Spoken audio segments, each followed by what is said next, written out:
Welcome to question 2. Kalau kalian sudah dari question 1, maka kalian tahu bahwa ini adalah video kedua di mana saya akan menjawab pertanyaan-pertanyaan kalian from Instagram. Saya akan rewind disclaimer yang saya sudah diskusikan di previous video setelah ini. Kalau misalnya kalian sudah dari first part of the video, kalian bisa skip disclaimer itu dan bisa langsung ke pertanyaannya. Jadi sebelum saya jawab semua pertanyaan ini ya, saya sekali lagi selalu ingin tekankan disclaimer ini. Number 1, saya tidak mengeklaim bahwa saya tahu semuanya. Saya menjawab semua ini berdasarkan pengalaman saya, berdasarkan pengetahuan saya di UK, dan berdasarkan praktis saya dan teman-teman saya yang juga ada di bidang ini. Jadi namanya pengetahuan, namanya research dan science itu akan selalu ever evolving, dimana kayak dia tidak akan berhenti untuk berkembang. Jadi informasi yang saya dan teman-teman saya punya sekarang inilah yang bisa saya bagikan ke kalian semua juga. Jadi selalu take this advice with a grain of salt. Nomor 2, karena pertanyaannya sangat luas dan generik, saya pun juga bisa menjawabnya cuma dari angle luas dan generik. Pastinya di bidang kita, konteks itu penting sekali, konteks matters. Tapi saya pun juga mengerti bahwa ini adalah Q&A, jadi pastinya orang tidak bisa memberi kita novel hidup mereka, dimana kayak mereka menjelaskan semuanya dari kecil, lalu lingkungan mereka, lalu sekitar mereka, dan lain-lain. Jadi pastinya pertanyaan ini telah diberikan secara general, dan saya pun juga hanya bisa menjawabnya secara general. Tapi beda konteks pastinya akan mengefek jawaban itu sendiri. Jadi saya akan selalu menjawab ini contextless, dimana kayak saya benar-benar tidak tahu, dan saya tidak tahu pengecualian kalian, saya tidak tahu sisi-sisi yang sangat unik ke kalian. Dan nomor 3, finally, sebuah poin itu bisa diperluas atau dipersempit sebagaimana kita mau. Jadi misalnya kita ngomongin sebuah apel gitu ya, kita bisa ngomongin sebuah apel itu jadi satu buku yang sangat tebal, atau kita bisa ngomongin apel di dalam satu kalimat. Inti poin saya untuk ini adalah semua jawaban saya berusaha saya kemas sesingkat, padat, dan jelas mungkin yang saya bisa. Jadi saya harap 3 disclaimers itu jelas. Setiap kali kalian dengarkan saya menjawab sebuah pertanyaan atau menjelaskan sesuatu, saya harap kalian bisa ingat 3 poin ini.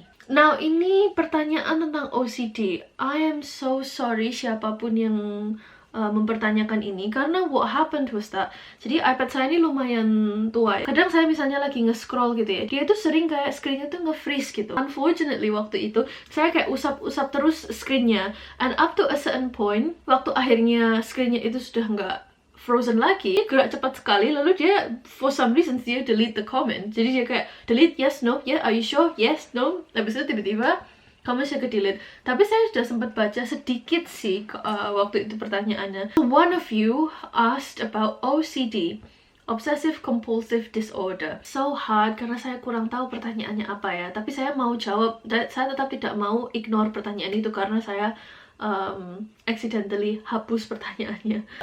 OCD, Obsessive Compulsive Disorder, ada banyak tipe. Dua yang paling common itu nomor 1, cross contamination OCD, dimana kayak yang kita sering lihat typically di movie, orang yang suka bersih-bersih banget, orang yang semua harus rapi, rata, sejajar. Nomor 2 yang paling common itu adalah intrusive OCD, intrusive thoughts. Jadi ruminating, benar-benar yang kayak dia harus selalu spiral. Dan ini saya ada satu cerita nanti yang bisa saya share ke kalian. Intrusive thoughts itu dimana kayak pikiran-pikiran yang sangat gelap, sangat disturbing gitu ya, sangat mengganggu. Lalu kalau dia spiral terus, dia menjadi sangat gelap pemikiran ini. Ada contoh ekstrim, dan ini saya akan ceritakan lagi nanti ya. Misalnya ada orang, kita lagi dengan pasangan kita, ada orang lewat, lalu orang yang lewat ini tidak melihat pasangan kita. Lalu kita langsung mikir, oh, orang ini lewat nggak melihat pasangan kita. Pasangan kita berarti therefore nggak segitu menariknya. Berarti saya pacaran atau saya punya hubungan dengan orang yang tidak menarik. Berarti berarti saya memilih orang yang tidak menarik, maka berarti saya tidak menarik. Kalau saya tidak menarik, maka berarti saya tidak worthy of life. Terus spiraling gitu ya. Dan sangat disturbing dan juga sangat gelap, itu yang tadi saya bilang.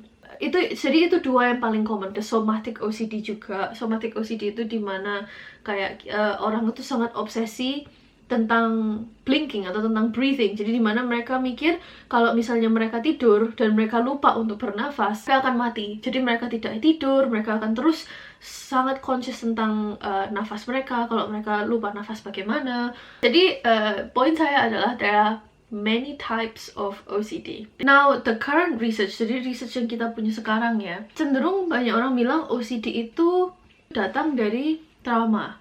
Dan again, ini kenapa pertanyaan nomor 1 itu di video sebelumnya itu sangat relevan ya.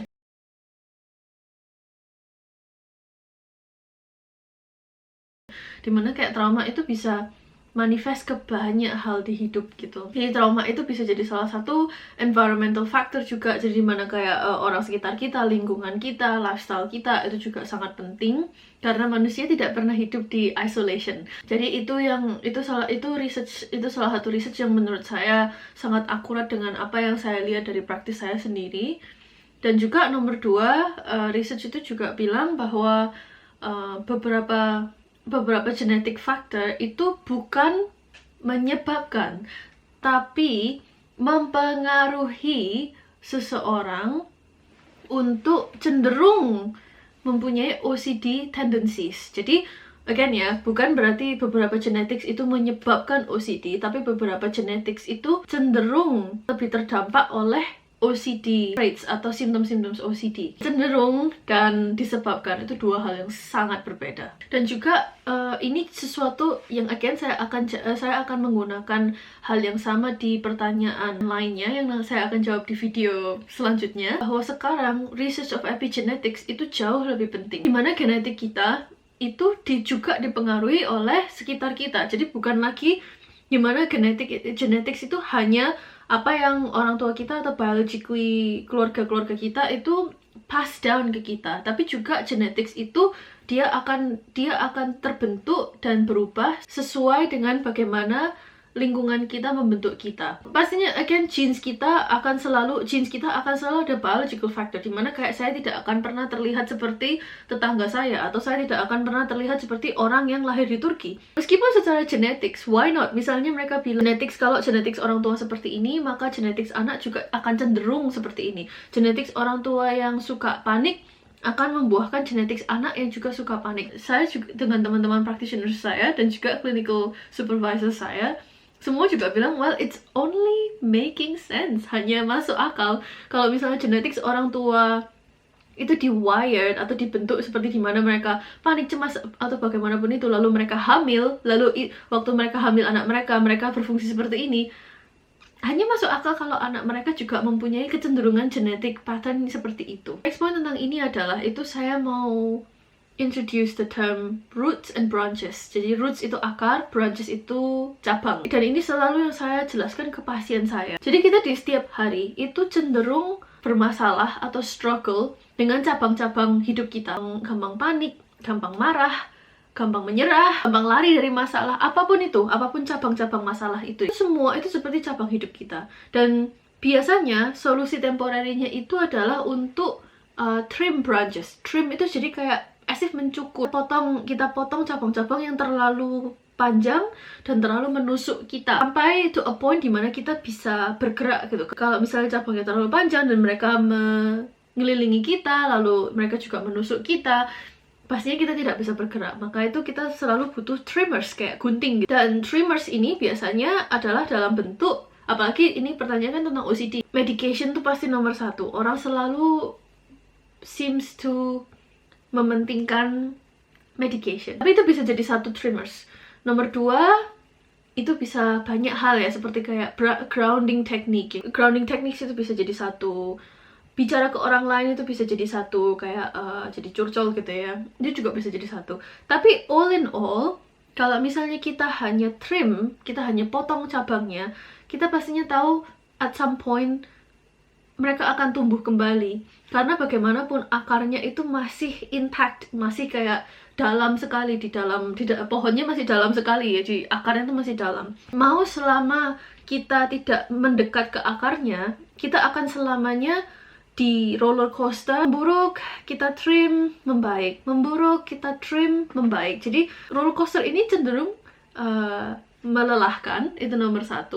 Lalu juga nomor 2, kadang kita bisa mikir, mau sampai kapan kita seperti ini? Kita merasa kadang kita hampir gila, kadang misalnya kenapa kok saya selalu hidup itu kayak as if pontang-panting gitu ya, kayak roller coaster sekali, kayak tingginya tinggi sekali, turunnya turun sekali tinggi, dan patternnya begitu terus kayak muter aja. Kembali ke OCD, oke, memang OCD itu memang banyak hal ya, apalagi dia intrusive thoughts, yaitu pikiran-pikiran yang sangat mengganggu, dan kalau misalnya kita spiral itu menjadi sangat gelap. Itu mungkin kita bisa potong branchesnya dengan semua hal yang saya sebutkan tadi, tapi kita harus tahu apa alasan dibalik semua OCD traits ini. Bukankah seperti itu? Dimana kayak kenapa kok kita bisa develop intrusive thoughts ini, kenapa kok bisa develop semua habit-habit ini, dimana kayak kalau saya nggak pukul 3 kali, mama saya tidak akan sampai di kota ini dengan selamat. Kalau misalnya saya nggak circle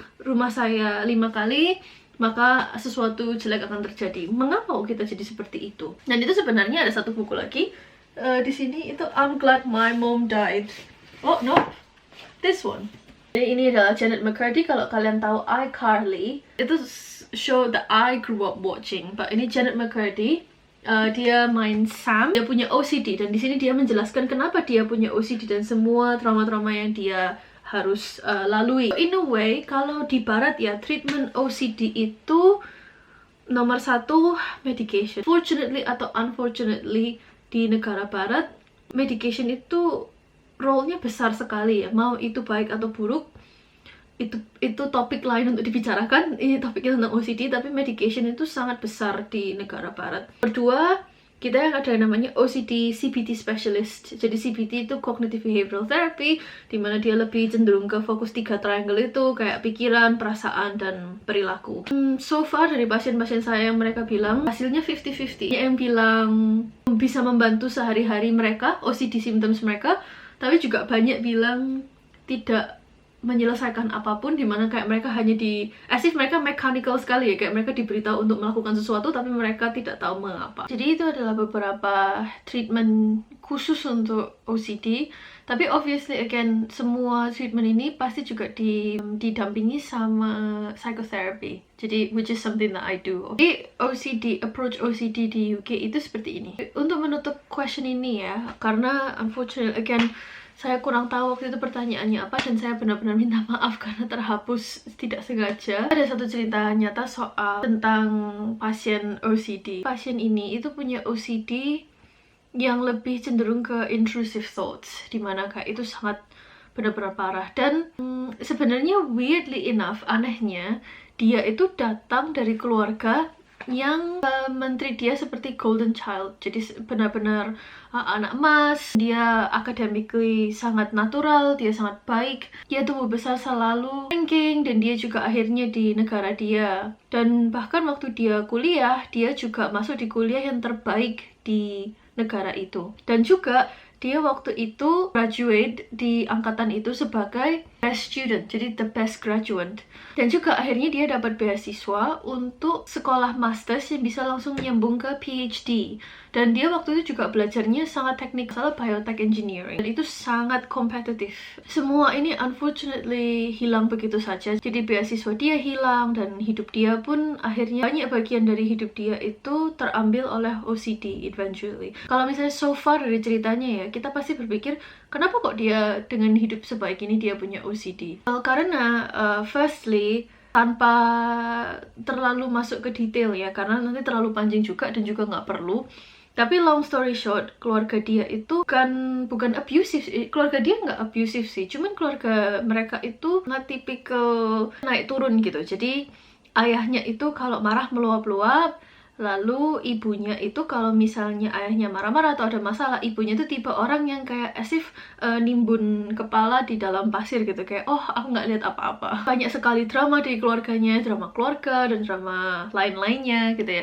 Jadi dia tumbuh besar itu sudah ada di keluarga yang sangat ramai gitu ya, ribut sekali gitu ya. Lalu nomor 2, karena dia sangat baik dan keluarga mereka ini sangat meninggi, seperti banyak keluarga ya, masih sangat meninggikan hal-hal seperti ini, kayak akademik lah, talenta yang sangat hebat dan kuat lah. Jadi dari kecil selalu dipuja-puja sekali dan dibangga-banggakan sekali, dimana kayak oh lihat dia nggak belajar dia dapat bagus, oh lihat dia selalu ranking. Di saat itu dia bilang dia mulai mempunyai ketakutan dimana kayak oh berarti aku sekarang diterima bukan karena diriku, tapi aku diterima karena semua hal-hal ini yang aku secara tidak sengaja dan secara natural dapatkan. Dia mulai berpikir kayak berarti kalau misalnya aku kehilangan semua ini suatu hari, karena again ya menurut dia tidak bekerja keras untuk mendapatkan semua ini. Jadi kalau ini datang dengan tidak diundang, apakah suatu hari ini akan pergi tanpa diundang?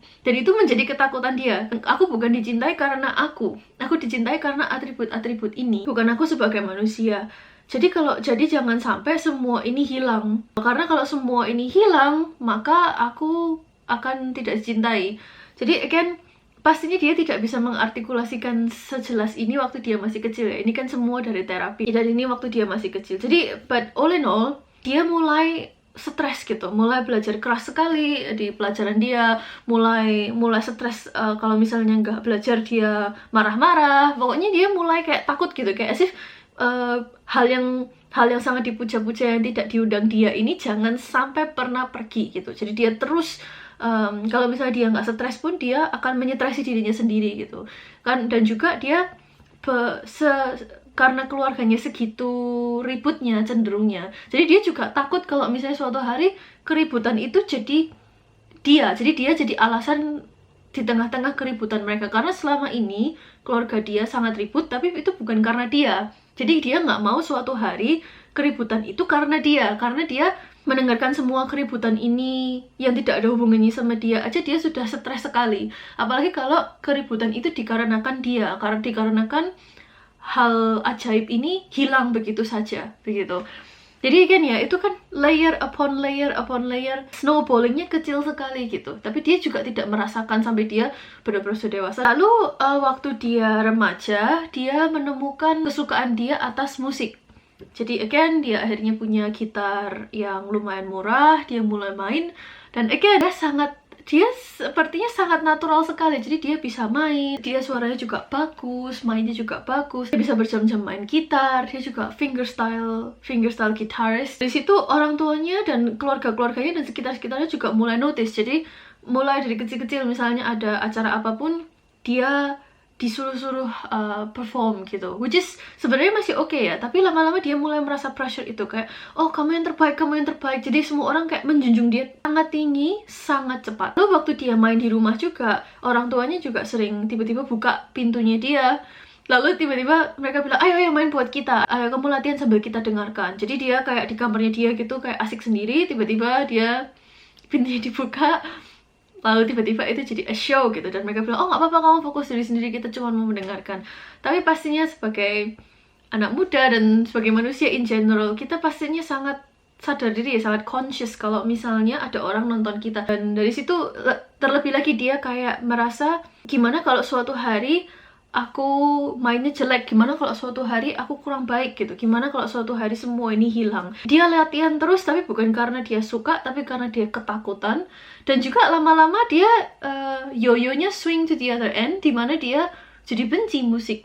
Dia jadi benci dimana kayak dia nggak mau main karena dia sangat takut gitu, karena dia takut dia nggak akan pernah good enough gitu, cukup gitu untuk orang. Jadi dia selalu again di yoyo itu ya, kayak sangat baik, kurang baik, sangat baik, kurang baik. Dan dia selalu hidup dalam ketakutan dan dalam kecemasan. Lalu akhirnya dia jatuh depresi sekali karena dia merasa kalau aku kurang baik, apa gunanya aku melakukan semua ini, apa gunanya aku berusaha sekeras mungkin. Dia pun sempat punya kayak pikiran-pikiran dimana dia nggak mau hidup lagi. Jadi dengan semua ini dia mulai develop OCD, dimana kayak dia mulai intrusive thoughts. Jadi di awal video ini saya sempat bilang ya, jadi dia pertama itu mulai kecil sekali, dimana kayak karena dia mulai mikir kayak oh meskipun saya dapat say 90, saya nggak dapat 100.